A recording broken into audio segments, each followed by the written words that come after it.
The Chicago Blackhawks will pick first overall in this year's NHL Draft in Nashville. The Nashville Predators will pick 15th overall in this year's NHL Draft in Nashville. God is dead and everything we love is in ruins. This is the Locked On Predators podcast.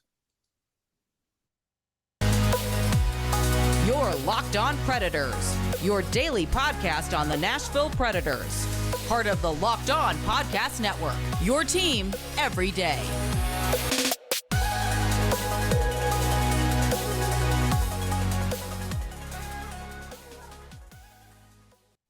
Thank you for making Locked On Predators your first listen of the day every single day. We are your free daily Nashville Predators podcast, available to you wherever you get your podcast and on YouTube. I'm Nick Morgan. I'm a writer at Penalty Box Radio, and I have a partner in crime. You do. I'm Ann Kimmel. I'm a writer at InsideThePreds.com. So want to say hi to all of those who listen every single day on our podcast. I think what do we call them, Ann? Our Pred Heads. Our Pred Heads. Locked On Pred Heads. Our Locked On Pred Heads. Shout out to all of you for making us your first listen every single day. We're always glad to have you. All right. Little blue today, though, aren't we? Yeah. Not a fun morning for, I would say, 31 of the 32 NHL markets out there. Yeah. I guess maybe 30, because Vegas had a good night. That's true. Go Golden Knights. Yeah. Whoa. Let's not get carried away with that. But they did have a good night last night. That was a rough game to watch. Edmonton did not look great. No. This is what happens when you have two very streaky teams playing each other. Yeah. It is like riding a roller coaster on fire while doing cocaine. Yeah. That's about that series, yes. Yeah. Let's talk about the big news of the morning, and that is the Connor Bedard sweepstakes has been won by the Chicago Blackhawks, which, if you listened to our show yesterday, or you read my article on Penalty Box Radio, was pretty much the worst case scenario for the Nashville Predators. Yes. Pretty much the disgusting scenario for a lot of NHL teams. We know why. We're talking about it in a second, and like when those lottery balls started bouncing the chalk way, when all the teams started staying in their little order, all the way up to the top four, you kind of got the feeling it's like this is going to be Chicago, isn't it? Well, like of course this is going to be Chicago. My husband and I were watching it, and as they're flipping the cards, we're like, okay, are they revealing the pre-draft order? Like, really? And of course, my husband, the analyst, is like, no, this is how odds work. You know, I'm like, whatever. I like drama. Yeah. Of course, that's how odds work. Yeah. But it was for the production. I just so want the NHL to work on production. And so there was a little snafu where one of the cards before it was revealed was announced, which, okay, we get that. Kevin Weeks, yeah. Kevin Weeks. Breaking news a little too fast nowadays. He's just so used to getting it ahead of time. This is what happens. I was expecting ESPN to like cut to him like in the control room, just like with like the giant like selfie camera. Yes. Standing in front of like some random like graphics machine and being like, okay, guys, Columbus is moving down the 3. Yes. That means Chicago and Anaheim are in the top 2. Yes. It was on brand for Kevin Weeks, but it was also a little on brand for NHL when they do things like this. And, you know, you and I have talked about award shows and things like that. So we're like, come on. But I mean, you're left with Anaheim and Chicago. And after yesterday's show, you know, I had a clear pick. We had words over it, but I think you and I ultimately were in agreement where this needed to go. And when Chicago was given that pick, I have to tell you, it took me some time. And I want to be clear. Like, I want to be clear in this podcast from me. This doesn't have anything to do with Chicago Blackhawks fans. Like, if you are a Chicago Blackhawk fan, like, of course you are thrilled. Of course you are excited. There is not a fan base in the NHL that wouldn't be absolutely losing their minds, up all night, so excited about Connor Bedard coming. So I take none of that away from the Chicago Blackhawks fans. So, you know, buy that jersey, go to those games. Like, I get it. Just and enjoy that because the fans, enjoy that. There is so much understory to why this pick has upset so many NHL teams. And it's not, I mean, everybody's disappointed that they don't get Bedard, but there is so much more to it. And I think that is a story in and of itself. It's not even about where did Connor Bedard land. It's about why such a strong reaction to it, and why are people like NHL rigged it. Like, there's a lot to unpack behind the big feels across the league. And to be clear, I'm not saying the NHL rigged it. Yeah. I'm not saying the NHL rigged it, although it is like a big tinfoil hat moment, like where it's like, isn't it? Yes, isn't it fun that the moment a team, like a top team, downward spirals, they just happen to get some lottery luck? Remember the year the Blackhawks missed the playoffs for like the first time in what seemed like forever? Do you remember what happened? They probably got a great draft pick. They went from, I think it was 14th to 3rd. In the lottery selection. That was when they got Kirby Dach. Toronto Maple Leafs, they built something. All of a sudden they had to tear it down and restart the rebuild. Hey, you get the Austin Matthews pick. Philadelphia Flyers, they start their kind of downward trend, and they get the number 2 overall pick. Rangers get the 2 and the 1 in back-to-back years, despite being like one of the teams. It's like one of those things where it's like, isn't it just... It's too much of a coincidence just to be like, that's a coincidence. And like, again, not saying like the NHL is out there rigging the things. It's just like one of those things where it's like, how come we never see like the Columbus Blue Jackets get this much lottery luck? Or it's like, hey, the second I'm just picking a team here. Like the second the Calgary Flames start a rebuild, they all of a sudden, look, you get a would have been top 6 pick for them, right? In that case, but it's one of those things where it's like, how come this always happens to like the marquee teams? It does make one pause. Yeah. It does make one pause. And I'm with you. Like, I'm not a conspiracy theorist by any means. Here's what's real. I'm just not sure the NHL is smart enough to pull off rigging it. No. Like, let's just be real. Yeah. Wouldn't you love to see like them pull the card and it's like, and the number 1 pick, the St. Louis Blues. And then you just see like Bettman just like racing around, like start yelling at people backstage. It's like, what happened? No, what happened? No. This was not the team that was supposed to win. What am I paying you guys for? I mean, really, they're not going to be able to pull off a huge conspiracy theory. I did laugh though, because there was at least one reporter that I saw that was in the room when the ping pong balls were picked and then the cards were placed in the order to be read online. And he was like, look, it's not rigged. And I'm like, blink twice. But you know what I'm saying? They had the 3rd best odds, so it's not like this is them moving from like 9 to 1st. Right. It's math. I mean, there's math involved. This is justifiable mathematics, and I get that. But again, I go back to the biggest story is not even for me so much where does Connor Bedard end up. The biggest story for me is why do you have the reaction you have across the NHL, not just teams in the Central Division, which is a whole thing we can talk about, because let's talk about what this does for the Nashville Predators. Hey, who are in the Central Division. It's not great. Not great from a hockey standpoint. Yeah.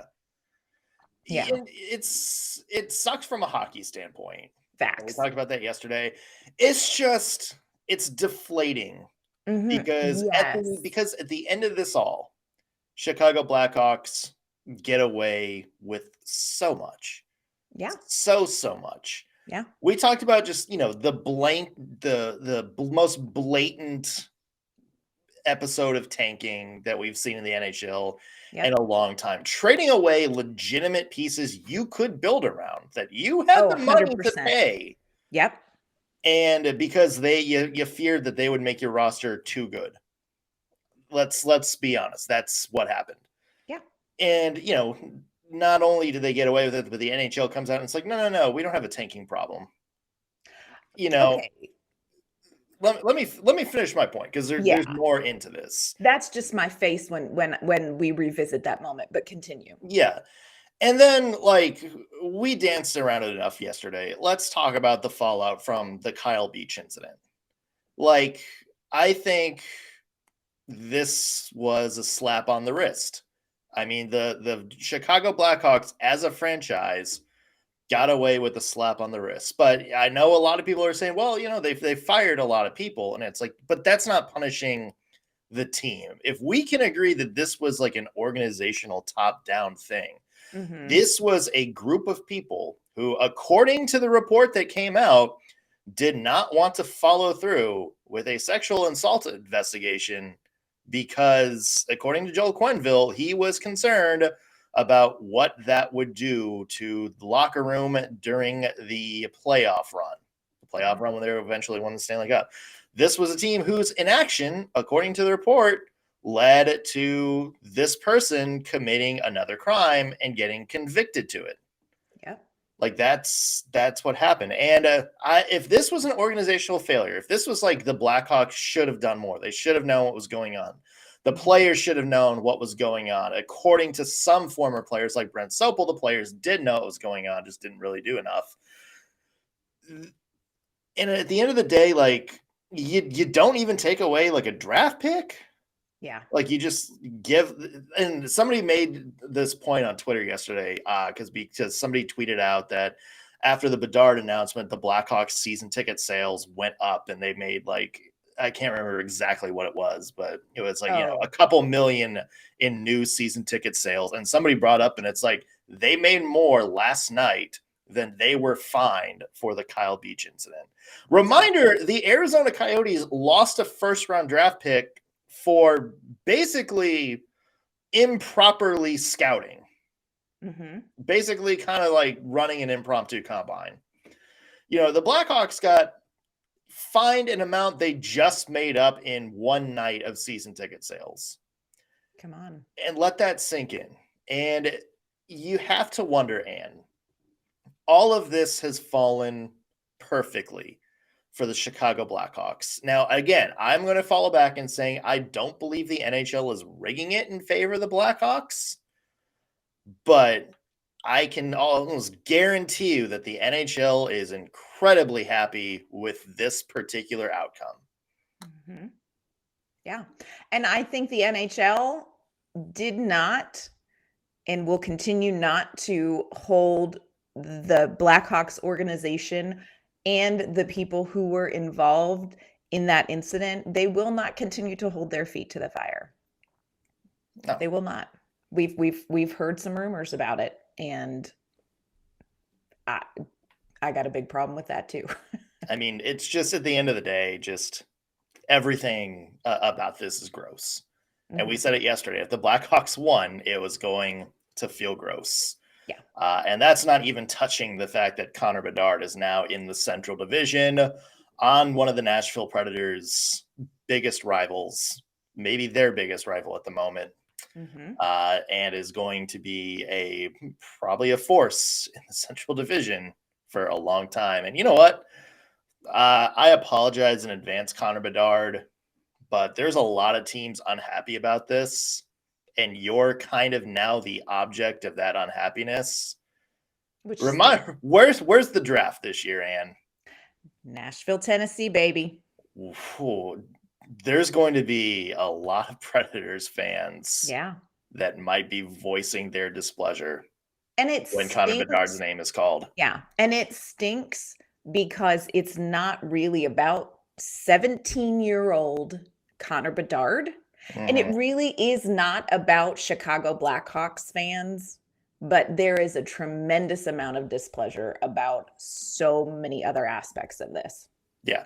Let's go to what the Predators are going to wind up doing, because they wound up 15th in the lottery order. There's a small chance they might have the 15th and anywhere from the 17th and 18th pick. So yeah, let's talk about that coming up in a second. But first, want to mention today's episode is brought to you by Indeed. There's no I in team, but there is one in Indeed.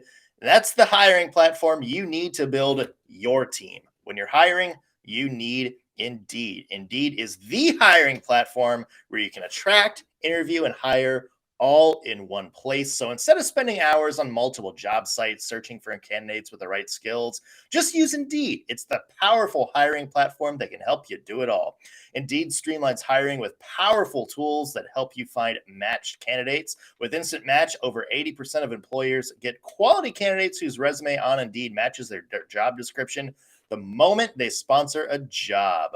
If you're looking for a job, if it's the other way around, then you're going to need Indeed, because if you put your resume up on Indeed, they have a lot of tools that help you match with employers. They offer jobs that might match your skill set. It is the perfect all-in-one tool to find your new career. So start hiring right now with a $75 sponsored job credit to upgrade your job post at Indeed.com/lockedon. Offer good for a limited time. So claim your $75 credit now. Again, that's Indeed.com/lockedon. Indeed.com/lockedon. Terms and conditions apply. If you need to hire, you need Indeed.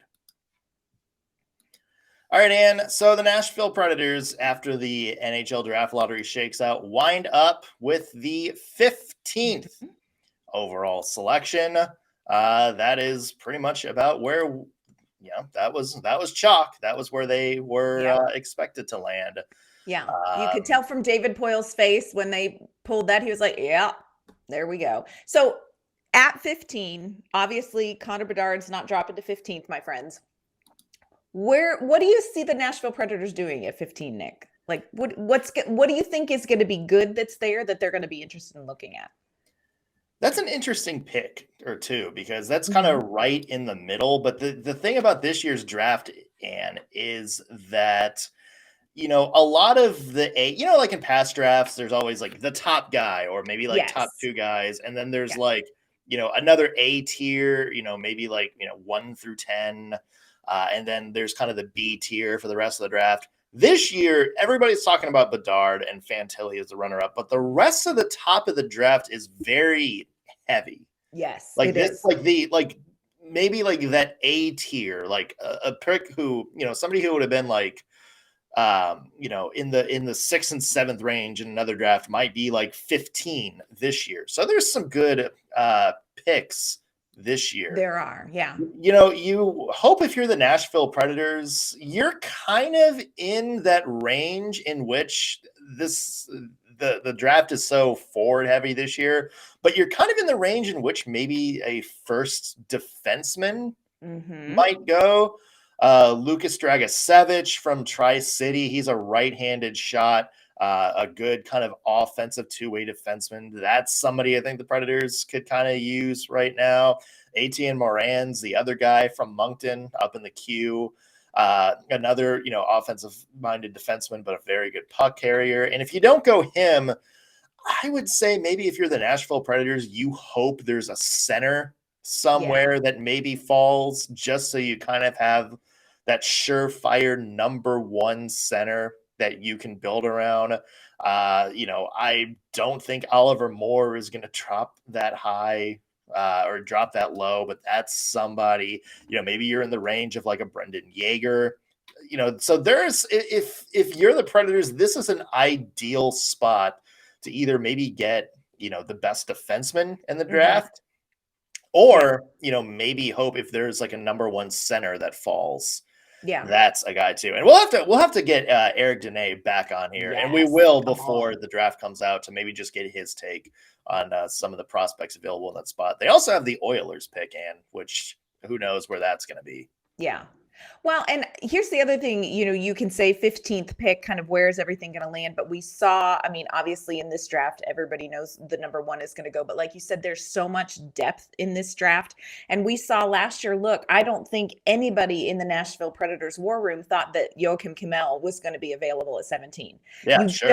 You know what I'm saying? You never know how something is going to shake out. And with this being a draft that's got a lot of depth to it, a lot of really quality players behind Bedard, I think this is going to be a really interesting pick and an interesting place for the Nashville Predators to fall. Like you said, this may be where you get that top defenseman. Yeah. Anything could happen here. So we are not out of this. It's very weird too, because we are so used in Nashville to being like defensemen's like what we have. Defenseman is Yeah, like the building block of this team. Now all of a sudden you look at, it's like, okay, we have some forwards. We have like Luke Evangelista. We have right. Joachim Kamel. It's just Yes. one of those things where it's like, okay, we need that next top D man. Yes. Like the heir apparent to like Roman Yossi. Like we Mhm. need that next number one defensive star. Maybe this is where you get it.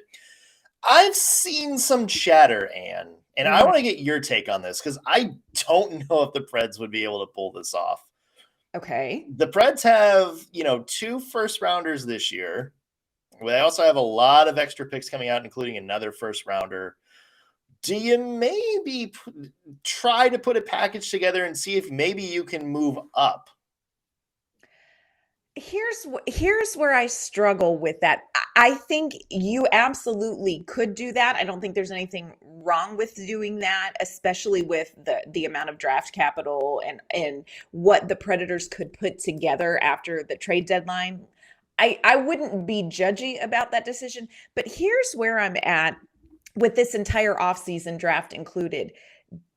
Do we really know what we have yet? Like the Predators Yeah. are looking at this reset. We've seen, I mean, the end of last season, we really got a decent glimpse at, like you mentioned, players like Luke Evangelista, Spencer Stasny, who big fan of. But Yeah. you saw Parsonen. You're getting a glimpse of, okay, these guys that have kind of been in the pipeline, are they ready? What are they ready for? But do we know enough? Do we know enough that we would want to spend some of that draft capital and, combine a roster player into a package yet? I struggle with that. Well, but it's not building a team like right now. Like it's not like picking somebody who you're going to absolutely be like, okay, this guy is going to help us win next year. It's just picking that prospect where it's like, this is a guy that we can go out and absolutely build a team around. The Predators, we'll notice the last time the Predators tried to do that was 2008. That was the last time they moved up in the first round, and they got Colin Wilson.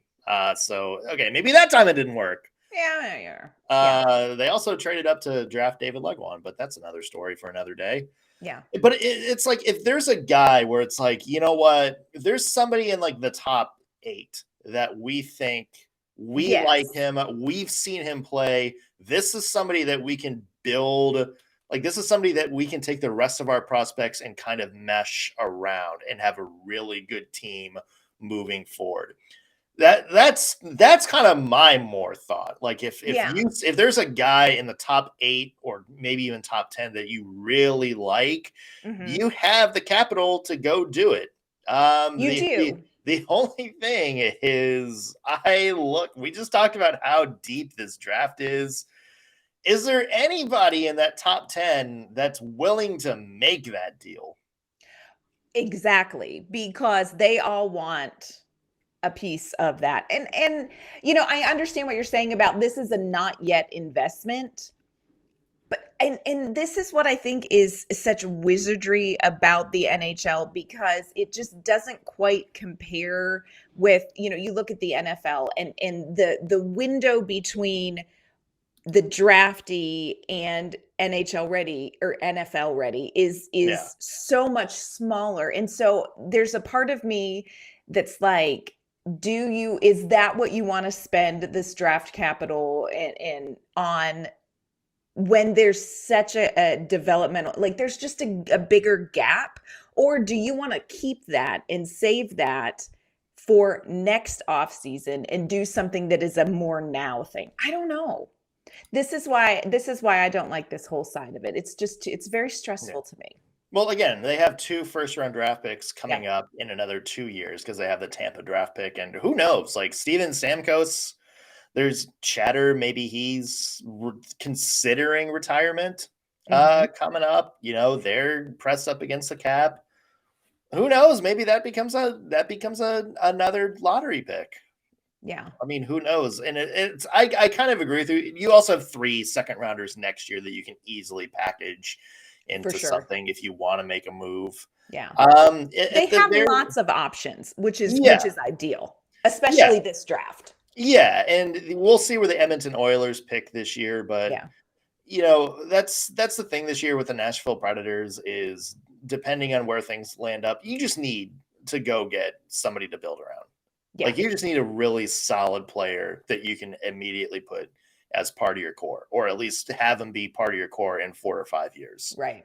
And to me, that should be the priority for the Predators in this draft. Here's an interesting question for you, Anne. Okay. So we've seen where the draft has shaken out. Oh, we have. Let's, the Nashville Predators, they're not in the lottery. They don't get a top 10 pick. They are not saying that they would have magically gotten Connor Bedard had they kind of finished the regular season in a way a lot of people expected them to. Mm-hmm. Instead, they went on that stretch run, nearly made the playoffs, wound up at 15th. Interesting question posed by my friend Boyd at Penalty Box Radio. Yeah. He asks, now that we've kind of seen where everything has shaken out, was that late season run worth it? Oh, ouch, Boyd. Dude. I mean, he goes both sides. Like it's not just right. Like, this. But that's sucks. I mean, that is such a great question. Like that is an existential question for Nashville Predators fans. Yeah. And I can see both sides of it. Here's where I land. Yes, I think this late you still do what the Nashville Predators did. Mm-hmm. Although it's very frustrating after last night. It's very frustrating after last night. But, did it hurt the Predators? But here is Boyd's take on it too. It's it hurt the Predators in terms of maybe drafting a star player, sure. like maybe a certified top 10 draft prospect. Again, unless somebody falls out of there. Right. But he kind of made the argument that the pros definitely outweigh the cons. I agree.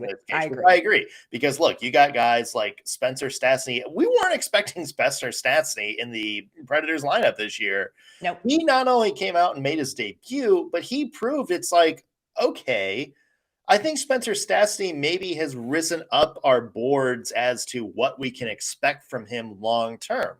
Because he nailed his NHL debut. We weren't necessarily expecting somebody like Luke Evangelista to come out this year. And not only did he go and play his, first NHL games, but he was out there in the top 6 and scoring some really good goals, making some really nice plays as a guy making his NHL debut. So now we know it's like, okay, maybe, maybe we feel comfortable testing Luke Evangelista now that we can see that he can hold his own in the NHL.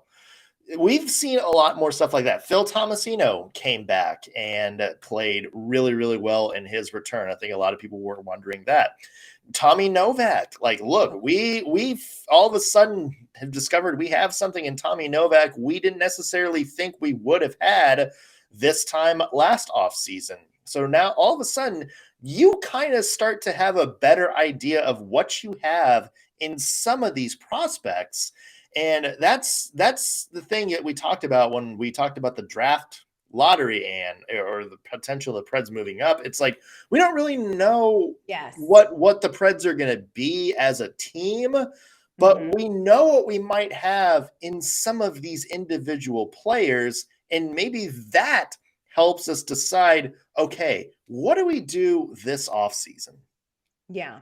And I think this is the difference between a rebuild and a reset. And we kind of joke about, the terminology and David Poyle and Barry Trotz. It's not a rebuild, it's a reset. But I think what the Nashville Predators did with the situation that they found themselves in and all of these injuries and then bringing up Evangelista and Stastny and Juuso Parssinen and these players, seeing Tommy Novak flourish.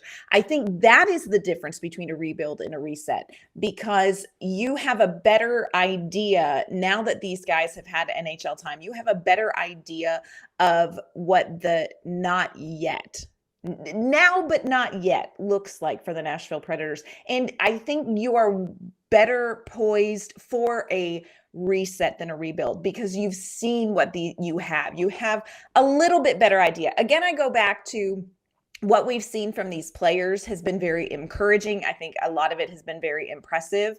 I think everybody kind of needs to hold their breath and see, okay, when we come back next season, who are the players who spent time in Nashville who are going to come back to Nashville after training camp? And how are they going to repeat seasons? If there's one thing Nashville Predators fans knows, it's that nobody is guaranteed 2 good back-to-back seasons. Ask us how we know. There's also no guarantee some of the players start on the NHL roster next year. Exactly. So, but I do think that the Predators I think they did the right thing because they are committed to this being a 2, 3, 4 season process. Like, I don't think that the Predators plan on being out of the playoffs for a couple of seasons. I feel like their mindset is, we're going to take what we've got and we're going to retool it and we're going to get right back to it. Whereas I think some other organizations were committed to, let's just be as bad as we possibly can and start from the ground up. And then we're going to be a dynasty in 4 to 5 years. So I do think there is a difference in what the Predators did and making it a retooling. Yeah. I mean, at the end of the day, the Predators' goal should just be try to be a little bit better than you were last year. Yes, absolutely. Yeah, Absolutely. And if it doesn't work, then all of a sudden we have a different conversation, and that's fine. But at this stage, it's just try to be a little bit better than you were last year. It's going to be interesting to say the least, because there's a lot of ways the Nashville Predators can go. Hey, if you're listening to this and there's somebody that you really like at pick number 15, or there's somebody in the top 10 that you would love to see the Predators trade up for, don't say Connor Bedard, because I don't think that's going to happen. Then let us know. Tweet us at LO_Predators or leave a comment on our YouTube channel. We love seeing your takes on what we have to talk about. And where can people find your work? You can find my work online at InsideThePreds.com. You can find me on Twitter at ENK_Mama on Ice. You can find me at penaltyboxradio.com. Follow me on Twitter at _NSMorgan. However you're listening to this podcast, whether you're watching us on YouTube or listening on your favorite podcasting platform, hit that subscribe button. It always helps us out, and you'll be the first to know when we have new content out for you. That's going to do it on today's Locked on Predators podcast. Thank you for making us your first listen of the day. We'll be back tomorrow with an all-new episode. See you then.